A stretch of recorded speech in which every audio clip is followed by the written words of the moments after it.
नमस्कार दोस्तों, एक नई लर्निंग के साथ हाजिर हूँ और आज की लर्निंग में हम लोग एक ऐसी कंपनी को लेकर चर्चा करेंगे, जो कंपनी कितने सारे लोगों को अमीर, कितने सारे लोगों की पैसे को एक जगह से दूसरी जगह ट्रांसफर कर चुका।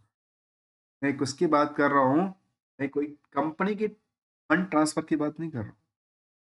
मैं बात कर रहा हूँ निवेशकों का फंड इधर से उधर, इधर से उधर। अब किसने कराया, कैसे कराया, ये मैं नहीं कह सकता, क्योंकि जो डेटा मैं बात करूंगा वो डेटाबेस से ही करूंगा जो सिस्टम पे अवेलेबल होगा। सिस्टम पे मतलब जो एनएससी बीएससी पे अवेलेबल होगा। ये कंपनी एनएससी लिस्टेड कंपनी है। कंपनी करती क्या है? थर्ड पार्टी लॉजिस्टिक्स सॉल्यूशन पे कंपनी कामकाज करती है। कहां पे करती है? पोर्ट पे करती है। चलिए, अब पोर्ट पे करने वाली कंपनी जो कामकाज करती है उसका रिएक्शंस कैसा है और उनकी परफॉर्मेंस लेवल कैसा है, क्योंकि इस सेक्टर में भी दिग्गज से दिग्गज कंपनियां हैं। तो एक छोटी सी कंपनी की भी हम जिक्र करते हैं, जहां पे हम चार्ट से स्टार्ट करते हैं और ये चार्ट कहती है, तो यहाँ पे कुछ लोगों को कुछ लोगों को अमीर बना चुका और बहुतों को गरीबी की हालत में छोड़ चला। और कब, क्या आज भी दोबारा यही सिचुएशन क्रिएट करने का मौका मिला, जहां पे निवेशकों ने दबादब पैसा लगाया? तो चलिए जानने की कोशिश करेंगे ऐसी स्टॉक को, जो स्टॉक पिछले कुछ सालों में अपनी पैसे को डबल तो किया था, डबल क्या चौगुना भी किया था, लेकिन दोबारा मार्केट में निचले पायदान पे आके खत्म हो जाती है। और लगातार देखने को ये मिला, जो पिछले एक साल की चार्ट ग्राफ को आज देखा जाए तो ये कहती है कि यहाँ पे मार्केट में क्या रैली है, तो रैली दोबारा क्रिएट होती है। अब रैली क्रिएट करने वाले कौन, कराने वाला कौन, आप सब जानते होंगे। हम चलिए इसको जानने की कोशिश करते हैं फाइनेंशियल पोजीशन को लेकर के। जो एनएससी लिस्टेड कंपनी है जिसका नाम है एक्यूरेसी शिपिंग लिमिटेड, और इनका कामकाज से पता चलता है कि थर्ड पार्टी कहती है involve in the providing the third parties logistics solutions. It offer customise and the end to end logistics solution को लेकर कंपनी का कामकाज रहा।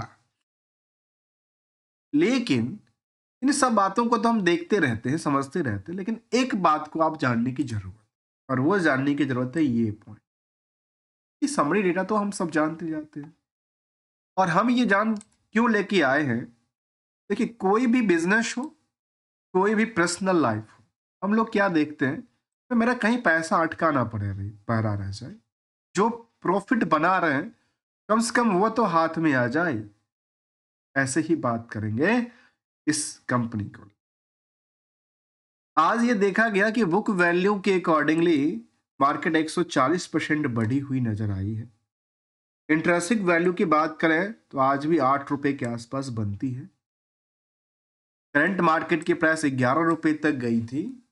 कंपनी में जो अर्निंग पर शेयर है 61 पैसे की अर्निंग भी करती है, और इंडस्ट्रियल के कंपैरिजन तो आज भी निवेशकों का इंटरेस्ट क्या है, कम है। नंबर ऑफ शेयर को हमेशा हाईलाइट करते हैं। 15 करोड़ 10 लाख शेयर हैं, जिसकी वजह से 1,01,68 करोड़ की मार्केट कैप क्रिएट हो। 15 करोड़ 10 लाख के शेयर में जो प्रमोटरों के हाथ में कंट्रोल है, 63% वोटिंग राइट के साथ बनी है। आरओई बिल्कुल नहीं के मुताबिक आरओसी 5% दिशा दिखाती हुई है। केवल यही जानने वाले थे तो नहीं जी, ये जान के हम क्या करेंगे। ये तो एक समरी डेटा है।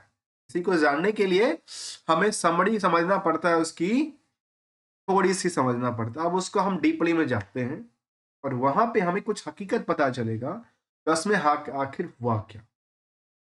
जहां पे डेट टू इक्विटी 0.96 का नंबर कहते हैं, करंट रेशियो के नंबर 1.52 की कहते हैं। हम इनमें से दो पॉइंट को जरा हाईलाइट करते हैं, अब जरा समझना क्या है। अब ये कहता है कि इनमें वो भी छुपी हुई राज तो नहीं है, जो उन्होंने सेल को लेकर के इंक्रीज कर दिया, सेल बढ़ाई, प्रॉफिट बढ़ गया और हमारे सामने अर्निंग पर शेयर आ गया। जबकि दूसरी पार्ट, क्या ऐसी बात तो नहीं है कि कर्ज इतना ज्यादा लिया कि बर्डन की दबे तले उनका प्रॉफिट नहीं दिख रहा? उसके लिए एक ही जवाब है, जवाब है इन पॉइंटों को समझना। जो कंपनी आखिर में प्रॉफिट के बेसिस पे जो मार्केट की आउटस्टैंडिंग पड़ी है वो क्या दर्ज करती है और डेटर्स डे का रेशियोज क्या कहता है, यही तो चलती है। जहां पे हम इसकी कुछ फंड कुछ प्लान देखा जाए कुछ स्टेटस को, तो ईयर ऑन ईयर बेसिस का ग्रोथ ये कहती है कि कंपनी लगातार बेटर टू बेटर की बात कह रही है। जिसमें हमने ये भी देखा कि पिछले साल के कंपेरिजन ईयरली बेसिस पे करीब 6-7% की वृद्धि दर्ज करती है। दूसरी तरफ यदि हम ध्यान दें तो दूसरी तरफ का ध्यान क्वार्टरली बेस कहता है, तो यहां भी सेल्स का बेटर परफॉर्मेंस की बात कहता है, जो करीब 22% तक की ग्रोथ की बात वाई ओ वाई बेसिस पे और क्यू बेसिस पे तो उससे ज्यादा की दिशा दिखाती है। तो आखिर इस कंपनी में निवेशकों का इंटरेस्ट क्या रहा? निवेशकों का इंटरेस्ट के लिए तो पब्लिक और आम पब्लिक के पास अलावा प्रमोटर्स है। कभी जमाने में एफ आई डी आई हुआ करते थे, आजकल तो कुछ है ही नहीं।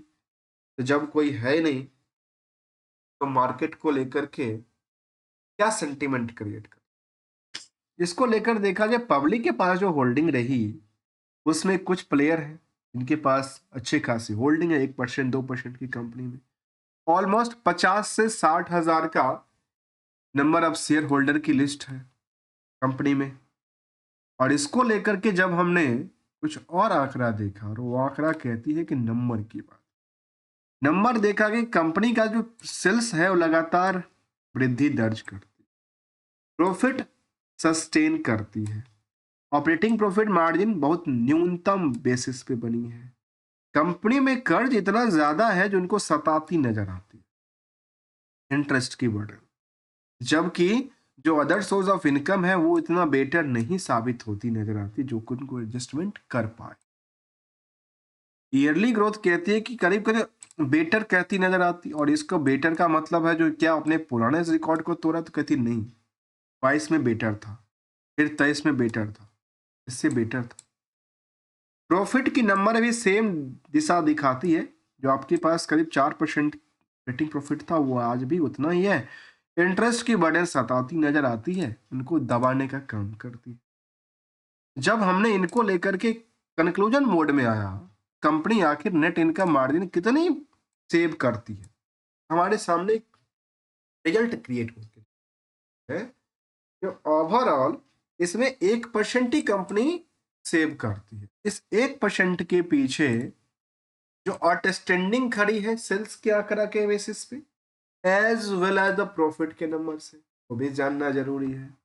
उसको लेकर के हमें चलना पड़ेगा नंबर ऑफ डे को लेकर। वो कहते केवल 2 दिन के, सॉरी 2 महीने के लिए, कोई बड़ी बात नहीं, रिस्क फ्री हो सकती है।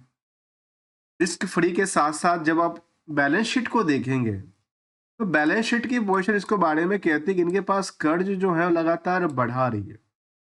कंपनी जब कोई कर्ज बढ़ाती है तो उनका क्या यूटिलाइजेशन करती है, और अक्सर हम कहते हैं ना जब कोई कंपनी, यहाँ पे हम डेट्स को इक्विटी का रेशियो को जान लेते हैं तो सर इसका ये परसेंटेज रहा, लेकिन हमारे मन में सवाल आता है कि अच्छा कंपनी ने कर्ज लिया तो आखिर किया क्या।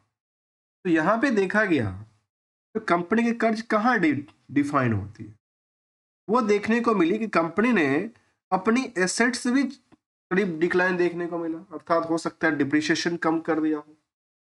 रेस्ट पैसे कहाँ गए, अदर एसेट्स के अंदर गए। और अदर एसेट्स के अंदर की बात किया जाए तो इन्वेंट्रीज 22 करोड़ की बात कहती है, ट्रेड रिसेबल 146 करोड़ की बात। अब यहाँ पे जैसे ये नंबर आती है ना तो एक डॉटफुल, डॉटफुल किस बात से लेकर के आखिर इसमें कितना पैसा आएगा कितना मरेगा, तो ये कहावत है। इसको लेकर देखा जाए तो 146 करोड़ का टोटल मार्केट में इनका उधार और 168 करोड़।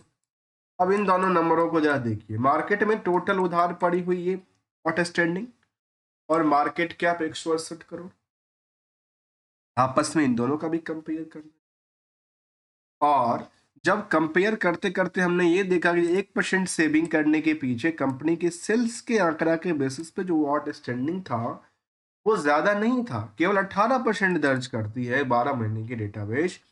लेकिन जब आप इनकी प्रॉफिट से कंपेयर करेंगे तो वो कहती है 160% की बात ये दर्ज करती है। इनमें रिस्क क्या बना, प्रॉफिट के बेसिस पे 160% की रिस्क कंपनी खुद ही लेके कामकाज कर रही है।